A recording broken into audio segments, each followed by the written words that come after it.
Olá, colegas! Hoje é um tema mais curioso, né? O pessoal às vezes usa a expressão vozes da sua cabeça. E até me perguntaram o que eu acho, né? Quando fala a questão de vozes na cabeça. Até porque tem a questão da mediunidade, por exemplo, né? Das pessoas em ambiente religioso que ouvem vozes ou podem ser realmente, sei lá, entidades, né, inspiradores, guias, mas tem também os contextos da saúde mental, no caso, por exemplo, esquizofrenia e outros em que se ouvem vozes totalmente imaginárias. Porém, existe um terceiro conceito do ouvir vozes, que é diferente desses dois, e nós vamos tentar correlacionar as três coisas, então, que é o conceito de que todos nós temos uma voz dentro da nossa cabeça. Como se nós pensássemos através de palavras. É um conceito que muita gente conhece.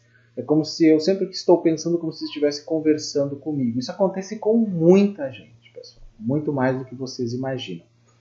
E tem um artigo que alguém me enviou, que é da Super Abril, super interessante, que fala sobre isso. Ele usa vários autores, até alguns que eu já li sobre isso. E a gente vai dar uma conversada, né, mais ou menos rápida sobre isso, baseando nesse artigo, que eu vou mostrar para vocês qual é a lógica, né, usando essas três ideias de vozes na cabeça. A voz que vem por um estado psíquico, né, alterado, né, por exemplo, a mediunidade e outros processos. A voz de transtornos mentais, como no caso da esquizofrenia, e a voz que provavelmente todos nós teríamos, né, que é mais ou menos o que o artigo vai tratar de certa maneira. Vamos ver como é que isso vai funcionar aqui, né? O artigo é do que é feito o pensamento, a ciência por trás da voz na sua cabeça. Algumas pessoas falam com si mesmas o dia todo, outras têm mentes silenciosas, né? Que pouca gente parece. Alguns formam imagens mentais vívidas, em outras o olho da mente é cego. Faz poucas décadas que os psicólogos criaram ferramentas para investigar nosso fluxo de consciência. Até que ponto podemos acessar e explicar o interior de nossas próprias crenças? Então essa, digamos assim, foi uma compilação, foi criada por Bruno Vaiano, né? Com design e ilustrações de Juliana Briani e Natália Sayuri Lara. É de 2022, foi na verdade atualizado no dia 24 de janeiro, né? Mas ele tinha sido publicado em 16 de junho de 2021, esse artigo. Então vamos ver o que ele nos diz, né, gente? Começou numa noite de domingo pandêmica. Minha namorada lia então a Super Interessante do Mês, que é a revista que publicou esse artigo, né? E eu vegetava largada no sofá. Ela riu de alguma matéria e comentou: eu começo a ler os textos sem ver quem escreveu. Mas quando aparece uma piada que é a sua cara, eu percebo que o texto é seu e passo a ler com a sua voz. Primeiro eu resmunguei qualquer resposta sem realmente ouvir o que ela disse. Depois eu arregalei os olhos e me dei conta, né, como o coiote do Papaléguas, que só começa a cair do penhasco quando olha para baixo e verifica que não há mais chão. Como assim ler com a minha voz? Você está lendo a revista em voz alta dentro da cabeça? Né? Alguma engrenagem no meu cérebro grunhiu feito um lada soviético. E existe algum outro jeito de ler? Ela pareceu preocupada e tentou explicar. Então, é que tem uma voz neutra que uso para ler quase tudo, mas se eu conheço o autor do texto pessoalmente, acabo lendo na voz dele. Fiquei atônito, eu não tenho voz nenhuma na cabeça, nem neutra nem dos outros. Sempre li em silêncio interior. As letras no papel são símbolos e eu capto o significado desses símbolos no ato sem o estágio intermediário de traduzi-los em sons. As descrições do narrador de um livro formam uma sequência de imagens no meu fluxo de consciência como um filme, só surgem vozes quando os personagens falam. Em suas confissões, Santo Agostinho comenta a surpresa dos que estavam nos aposentos de Ambrósio, bispo de Milão, e o encontravam lendo em silêncio. Plutarco, por sua vez, descreve o choque dos subordinados de Alexandre, o Grande, conforme ele corria os olhos por uma carta de sua mãe sem mexer a boca. Da invenção da escrita até os séculos XVIII ou XIX, a alfabetização era raridade, e o padrão na Europa era ler realmente em voz alta, movendo os lábios e a língua para produzir um monólogo audível. Então o silêncio só se tornou padrão mais tarde, conforme aumentou a quantidade de conteúdo impresso disponível, livros, jornais, panfletos, etc., e o número de pessoas fluentes na tarefa de consumi-lo. Então a maneira como lemos, na verdade, é só a ponta de um iceberg maior, a maneira como pensamos. Né? Muito interessante. Aí ele vai falar mais adiante, né, sobre essa voz da consciência, né, onipresente. Né? Foi estranho perceber que algumas pessoas realmente pensam falando e até conversam consigo mesmas. Em 2014, a psicóloga polonesa Małgorzata Puchalska-Wasyl entrevistou 94 voluntários para gerar uma tipologia de interlocutores interiores, partes da nossa mente com que discutimos em silêncio para tomar decisões. Identificou 4 tipos básicos: o amigo confiante, a mãe ambivalente, o rival orgulhoso e a criança indefesa. Cada um argumenta de um jeito peculiar, estimulando, questionando intenções, provocando ou gerando piedade. Usar frases dentro da própria cabeça para guiar nossas ações, vou fechar a janela, começou a chover, caramba, que cheiro é esse, tinha algo no forno, não é algo tão comum quanto as pessoas mais falantes imaginam. 90% das pessoas relatam ter pensamentos verbais em algum momento, mas só em 17% essa é a forma de pensamento dominante. Diante da repercussão da matéria, então aproveita para adicionar aqui algo importante. Muitas pessoas pensam que falam consigo mesmas o tempo todo, mas quando participam de experimentos como os que descreverei abaixo, descobrem que na verdade não é bem assim. Daí o 17% parecer um número baixo. Vamos lá.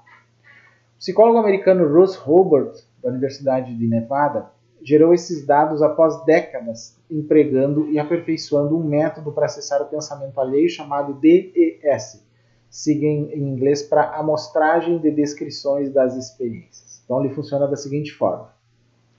Os voluntários de Hobart vivem a vida normalmente carregando no bolso um aparelhinho que apita de vez em quando. Os apitos são espaçados em no mínimo algumas horas para que dê tempo do sujeito se esquecer da engenhoca. Ao ouvir um bip, a cobaia precisa interromper o que está fazendo e anotar com o maior esmero possível o que se passava em sua cabeça naquela fração de segundo. Havia palavras, imagens, um sentimento puro, talvez, sentimentos como cheiro ou tato, sentidos, como cheiro ou tato, ou um pensamento de manifestação indefinida que não está atrelado a imagens, palavras ou qualquer símbolo. Essas são as 5 categorias básicas. Em média, 23% dos momentos anotados pelos voluntários de Hobart contêm uma voz interior. Em algumas pessoas, 94%. Em outras, praticamente zero. Uma observação precisa da própria vida interior exige treino. São necessárias semanas de bips para praticar. O psicólogo William James, o famoso William James, ao tentar algo parecido no século XIX, explicou que analisar sua consciência era como abrir o gás do lampião rápido o suficiente para ver qual é a aparência do escuro. Uma voluntária de Hobart comparou a experiência a anotar um sonho assim que você acorda para que ele não escape. Da mesma forma que um biólogo interfere na dinâmica da floresta ao adentrá-la, é fácil contaminar a observação de seus pensamentos com suas expectativas sobre eles.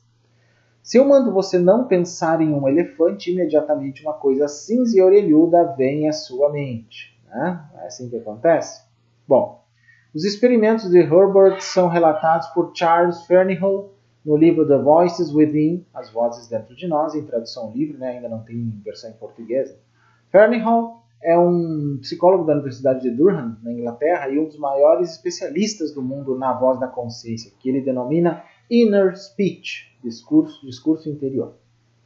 Então, no Instituto Max Planck, em Berlim, Hobart, Fernyhough e outros colegas puseram voluntários com um aparelhinho apitante em máquinas de ressonância magnética que mostram o grau de ativação eletroquímica em cada região do cérebro.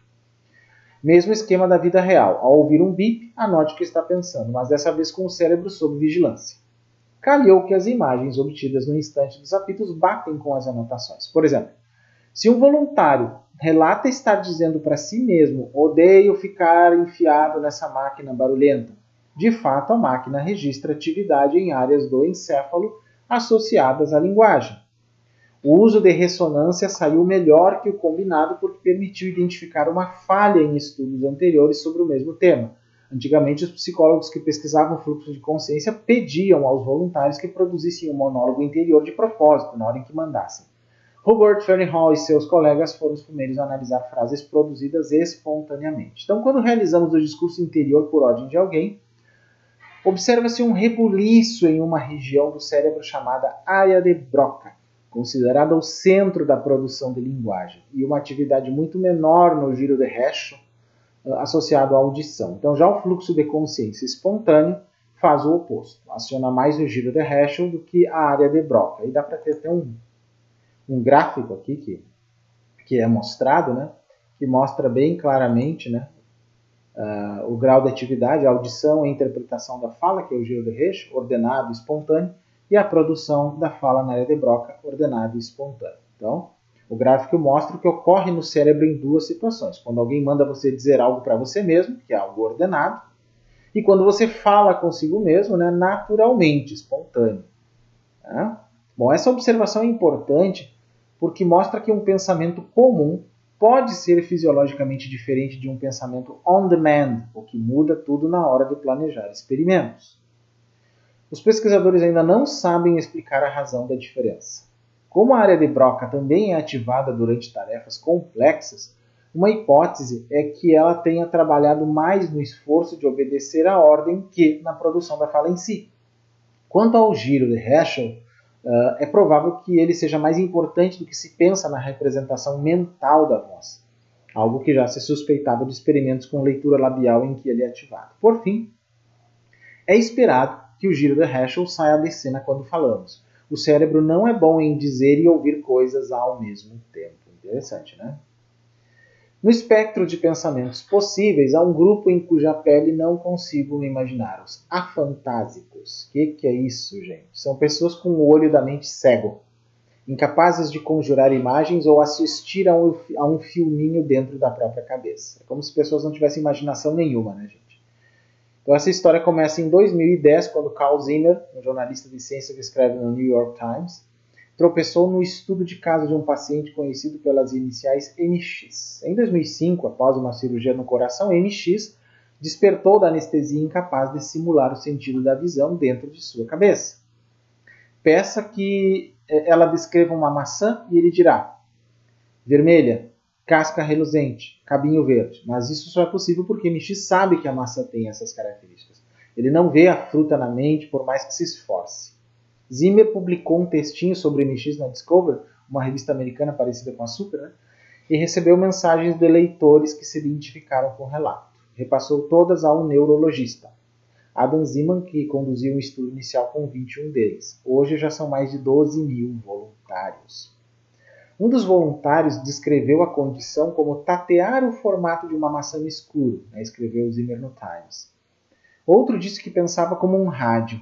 Também há pessoas que são o completo oposto, os hiperfantásicos, cujos filminhos mentais lembram alucinações de tão vívidos. Né? Isso pode acontecer talvez em casos, né, que possam levar a entender melhor a esquizofrenia, mas tem muitos autistas que são hiperfantásicos também, gente. Isso é uma coisa muito interessante. Estima-se que 0,7% da população seja afantásica e 2,6% hiperfantásica. A maioria de nós está em algum ponto entre os dois extremos. Um dos 21 voluntários originais montou um site, o afantasia.com, que serve de hub para quem suspeita ser afantásico. Né? Afantasia.com. Quem quiser ir lá, né, conferir se é afantásico ou não, já dá para fazer o teste. Lá tem um quiz que dá para fazer, né, para quem entende um pouco de inglês, obviamente, né, que não está em português. Então, as perguntas fazem o entrevistado pensar sobre a nitidez de suas imagens mentais, né, e assim vai. Então, a fantasia não é um problema. É mais preciso descrevê-la como uma particularidade, um software mental que algumas pessoas têm e outras não. Da mesma maneira que Ferneyhough usa ressonâncias para estudar o discurso interior, Zeman desenvolveu alguns jeitos de confirmar os relatos dos afantásicos. Por exemplo, nossas pupilas se contraem automaticamente quando se deparam com um objeto brilhante. Se uma pessoa com imagens mentais vívidas imagina um triângulo branco, é possível observar uma mudança nos seus olhos, como se houvesse de fato uma forma geométrica reluzente na sua frente, mas isso não ocorre nas mentes cegas. Tanto que no meu caso particular, gente, no meu caso em particular, até vou sair um pouquinho aqui antes para dizer isso, eu tenho uma tendência de que se eu fecho, eu já fazia isso desde criança, já fecho meus olhos e ia meditar um pouquinho, e eu tentava imaginar, e ainda consigo fazer isso, um triângulo, mesmo na tela mental com os olhos fechados, é como se esse triângulo se formasse na minha mente. Se for um quadrado também, se for um círculo também, e eu consigo fazer isso sem maiores esforços, né? É como se aquela matéria, né, aquela massa ali que envolve luz e sombra na pálpebra aqui, ela realmente formasse aquilo que eu estou querendo de um modo muito rápido. Sei que isso não é tão comum, né? Não é tão comum, e também não sei se tem alguma utilidade, como eu digo, mas me servia, né, desde criança até, para que eu relaxasse um pouco, né, em certos momentos de tensão, ficar imaginando essas formas geométricas. Então, só para dizer para vocês que isso acontece comigo também. Né? Vamos voltar ao artigo aqui. Não dá para escrever um texto sobre a voz da consciência ou a ausência dela sem citar o psicólogo soviético Lev Vygotsky, um pioneiro junto com Piaget no estudo de crianças. Né? Para ele, os bebês começam a usar a linguagem só com a finalidade de se comunicar. Depois percebem que são capazes de conversar consigo mesmos sem um interlocutor. E aí fazem isso o tempo todo. Né? Por fim, há um terceiro estágio no qual o bebê nota ser capaz de falar as palavras dentro da própria cabeça sem enunciá-las, e assim nasce o discurso interior. Ferneyhough propõe um quarto estágio, o momento em que o discurso de tão internalizado se torna taquigráfico, condensado. Falamos apenas as palavras-chave em vez de frases inteiras. Também há evidências de que o monólogo interior corre em um ritmo de milhares de palavras por minuto contra a cerca de 130 da fala comum. O fluxo de consciência é um áudio de WhatsApp acelerado no talo, um eminência em rima, como ele diz. Eu até acho que no campo mediúnico isso também acontece, gente. Porque se vocês forem observar, há uma rapidez na escrita de qualquer médium, canalizador, psíquico que faça escrita automática. E alguns dizem que realmente as palavras vêm com muita rapidez na mente deles, independente se realmente vocês acreditam que vem de uma entidade, ou vem da própria mente, ou de um aspecto profundo do inconsciente do médium, né? Mas provavelmente esse fenômeno aqui acaba acontecendo, realmente acaba acontecendo. Ou então, que é uma das teorias que talvez Charles Stark poderia concordar, as palavras vêm em forma de palavras-chave e o médium conscientemente vai usando, né, a sua mente para trabalhar essas palavras-chave e transformá-las em frases gramaticalmente aceitáveis. Né? Eu mesmo, né, que já trabalhei muito com processos mediúnicos, já me peguei vendo desta forma como eu recebia as palavras-chave. E elas vêm como palavras-chave e às vezes como conceitos que não são palavras, mas que eu consigo transformar em palavras. Então isso que eles falam aqui, ainda que tenha um viés neurocientífico apenas, não tem nada de espiritual, mesmo assim dá para se utilizar um pouco desse conceito para uma explicação mais espiritual das vozes da nossa cabeça, sejam elas mediúnicas ou da nossa própria consciência. Né? Continuando aqui, existe uma hipótese chamada Global Workspace, espaço de trabalho global, que explica a consciência humana como a tela de um computador. Então pense assim, uma CPU de computador roda muita coisa em paralelo, a maioria em segundo plano. Né? O monitor só exibe um ou dois dos vários programas abertos ao mesmo tempo. Eles ficam, né, em latência enquanto isso. Alguns softwares, inclusive, trabalham só nos bastidores e são invisíveis para nós. Né? Então, o nosso cérebro é parecido. Você respira, bate o coração, libera hormônios, caminha sem tropeçar e não nota nada disso. É que nosso fluxo de consciência é serial, não paralelo. Prestamos atenção em uma coisa de cada vez, mesmo que várias estejam acontecendo simultaneamente. Então, Ferneyhough acredita que nossa vozinha interior seja uma parte importante desse holofote interno que ilumina um foco de atenção e ignora os demais. Ele teria evoluído porque é uma maneira eficaz de organizar pensamentos complexos e guiar nossas ações, um fio que une a mente dispersa. É óbvio que a linguagem é uma ferramenta para pensar, mas também é óbvio que não é a única. Então, no romance distópico 1984, do George Orwell, o regime totalitário que domina a Inglaterra tem planos de, até 2050, implantar a novilíngua, né, que seria uma versão taquigráfica do inglês, com gramática simplificada, abreviações e um vocabulário escolhido a dedo para impedir pensamentos criminosos. Né? Então, a ideia é que, na ausência de certas palavras, como revolução ou amor, torna-se impossível planejar um ato subversivo, o que na realidade não é verdade, né? Não faz sentido nenhum. Aterrorizante, mas sem nenhum respaldo, como diz aqui. Né? Estudo como os que narramos ao longo dessa matéria aqui, mostram que pensamos de muitas formas além do discurso. Testes de QI são repletos de tarefas que envolvem, por exemplo, a rotação de formas geométricas no nosso teatro mental. E todo mundo conhece a sensação de ter uma palavra na ponta da língua. Né? Exemplo claro da capacidade de pensar sobre um conceito na ausência do som que se refere a ele, que eu acho perfeitamente lógico essa noção, né? Que tem a ver sim com a nossa capacidade de pensar independente de conceitos, que é algo que a meditação budista já fala. Nossa mente não é feita só de coisas que podemos ver ou nomear. O esforço de explicar o que se passa na nossa cabeça e não conseguir é um velho conhecido da civilização. Se livros, músicas e quadros continuam sendo escritos, compostos e pintados, é porque cada um de nós sabe que não existe uma sequência de palavras, sons ou imagens capaz de descrever exatamente o que sentimos. O mistério do que acontece dentro de nossas mentes é desconfortável, mas também a força por trás das coisas mais bonitas. E essas fontes que ele apresenta aqui, né, esses vários textos, eu vou colocar na descrição do vídeo também, para que vocês tenham acesso ali, possam ir atrás das matérias originais, se for o caso. Pois bem, então como eu digo, nós temos esses 3 aspectos de vozes na cabeça e esse artigo aqui pode nos ajudar a desenvolver alguns desses conceitos. Então, temos essa voz interior, como foi colocado aqui no artigo, dessas várias formas, né? Temos as vozes que aparecem nas pessoas que acessam certos estados místicos, psíquicos, paranormais, como o caso dos médiums, quem entra em transe, canalizadores, xamãs, vários tipos, né? Que entram num estado transcendente ou transcendental, ou como se diz mais modernamente, transpessoal, que também sentem essa voz na cabeça, mas ela é diferente. É como se fosse um outro eu, um outro ser, uma outra pessoa, como se tivesse alguém invisível ali. Esse é um outro tipo. E talvez passe sim por esses mecanismos do nosso cérebro, mesmo essa comunicação. E também tem alguns casos, como o caso da esquizofrenia, em que a pessoa tem. Isso se destaca de tal forma, né, da mente da pessoa, quando ela ouve as tais vozes, né? Só que, diferentemente até de muitos médiums, ela tira a pessoa do prumo, deixa ela totalmente transtornada. E muitas vezes, no caso da esquizofrenia, essas vozes pedem para que se faça coisas muito negativas, né?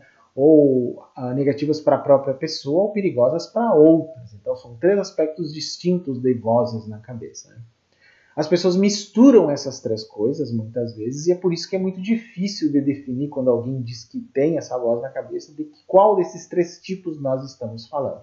Até porque, primeiro, nós não sabemos direito o que é a consciência, não sabemos como esse fluxo de consciência acontece, não sabemos o que é a mente, não sabemos o que é a autoconsciência, já falei num vídeo sobre isso, inclusive, né? Lá da playlist Ciência Espiritual, eu falei da autoconsciência, né? O episódio 92, para quem não viu, vai lá e assista, né? Então, difícil de se saber, porque nós ainda temos muito mais perguntas do que respostas sobre a mente. Digamos, saber como tudo isso se forma é o chamado hard problem da consciência, né? O hard problem of mind, of consciousness, do David Chalmers, um filósofo da mente australiano, que, de certa forma, denunciou a obviedade de que nós não sabemos o que é a mente, a consciência, seja lá o que for. Né? É isso, gente. Era só fazer essa reflexão para vocês. Espero que vocês tenham gostado, né? Quem quiser me seguir nas redes já sabe, né? Instagram, @paystackle, YouTube, aqui quem não estiver vendo no próprio YouTube, mas incorporado em outro site, youtube.com/paulostech, meu Twitter, _paystack. Tem uma página no facebook.com também, que é o canal Paulo Steckel. Se quiserem participar do nosso grupo do canal Paulo Steckel lá no Telegram também vocês podem, basta acessar o link direto que tem no final deste vídeo aqui, lá na descrição, né, no final na descrição do vídeo. E o meu e-mail Paystack vocês podem usar para mandar sugestões, dicas, sugerir vídeos específicos, fazer críticas de todo jeito, não tem problema nenhum, gente. Quem gostou desse vídeo, curta nosso vídeo, se inscreva no nosso canal. Se quiser se tornar membro do canal, ó, agradeço muito, precisamos desse apoio, gente. Mas se mesmo assim vocês não puderem contribuir, quiserem contribuir de modo fortuito, quando puderem, então podem fazer um Pix de qualquer valor pela chave pixpaystack@gmail.com, que é o meu e-mail, gente. Tá bem? E aí eu agradeço muito realmente o apoio de vocês que precisamos. E até um próximo vídeo, colegas, que seja polêmico, interessante, sei lá, alguma coisa que vocês estiverem sugerindo para mim, ok? Até a próxima!